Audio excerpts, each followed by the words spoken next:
आज हम इस वीडियो में बाबा रामदेव जी के जीवन चरित्र के बारे में जानेंगे। इससे पहले 8 वीडियो अगर आपने नहीं देखे हैं तो आप प्लेलिस्ट में जाकर देख लीजिए या फिर आपको इसी वीडियो के डिस्क्रिप्शन में उन सभी के लिंक मिल जाएंगे। पिछले वीडियो में हमने जाना कि किस प्रकार बाबा रामदेव जी का विवाह होता है और वो अपनी सालियों को भी अपना चमत्कार दिखाते हैं। आइए उससे आगे हम भानु जी को किस प्रकार बाबा रामदेव संजीवन करते हैं उसके बारे में जानते हैं। बारात अमरकोट से रुनीचा में प्रवेश द्वार पर नई रानी का स्वागत हो रहा था। बाबा रामदेव जी की जय व रानी नेतल दे की जय जयकार हो रही थी। उधर पोकरण में सुगना का बेटा सांप काटने से मर गया था। इधर जब बारात दरवाजे पर पहुंची तब लाचा आरती लेकर आई। तब रामदेव जी ने कहा कि सुगना कहाँ है, वही आरती उतारेगी।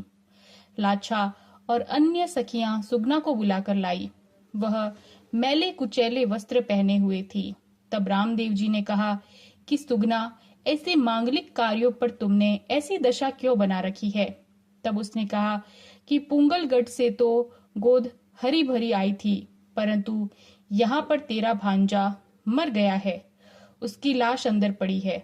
सासू जी के मना करने पर भी मैं उसे ले आई थी, अब मैं क्या करूं। तब रामदेव जी ने कहा कि भांजा तो अंदर सो रहा है, क्यों झूठ बोलकर अपशुगन करती है, मैं अभी बुलाता हूं। यूं कहकर रामदेव जी ने अमर सिंह कहकर 2 आवाजें देते हुए भांजे के घुंघरू व पांव की आवाज पूरे महल में गूंजने लगी और वह सुगना के पास में आ गया। उसके आते ही पूरे पोखरण में जय जयकार होने लगी। आइए अब हम जानते हैं कि बाबा रामदेव जी का राज तिलक किस प्रकार होता है। एक दिन राजा अजमल जी व रानी मैनादे सोच रहे थे कि हमारे सिर में सफेद बाल आ जाने से वृद्धावस्था का एक दूसरे को महसूस होने लगा है। साथ में राजा व रानी दोनों ने विचार किया कि अब राज्य कार्य को अपने पुत्र बिरमदेव व रामदेव को सुपुर्द करके बचे हुए जीवन को ईश्वर भक्ति में बिताना चाहिए।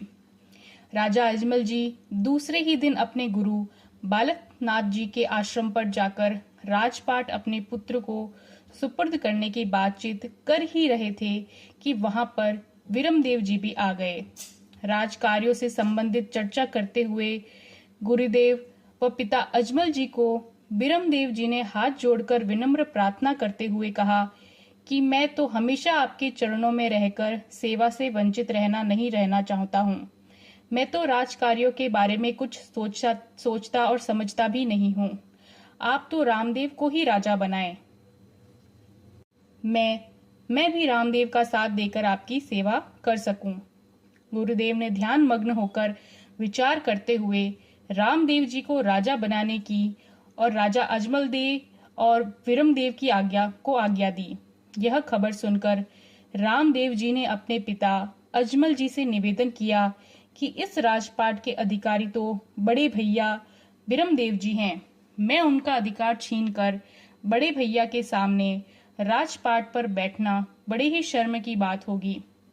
इतने में ही गुरुदेव बालकनाथ जी भी वहां पर आकर रामदेव जी को गले लगाकर कहते हैं कि राजा अजमल, तुम बहुत भाग्यशाली हो कि तुमने ऐसे पुत्रों को पाया है। राजा अजमल जी ने ऐसे पुत्रों को पाकर बहुत ही गर्व महसूस किया। रामदेव जी को गुरु बालकनाथ जी व पिता अजमल जी के समझाने पर श्री रामदेव जी को राजगद्दी पर बैठने की आज्ञा दी।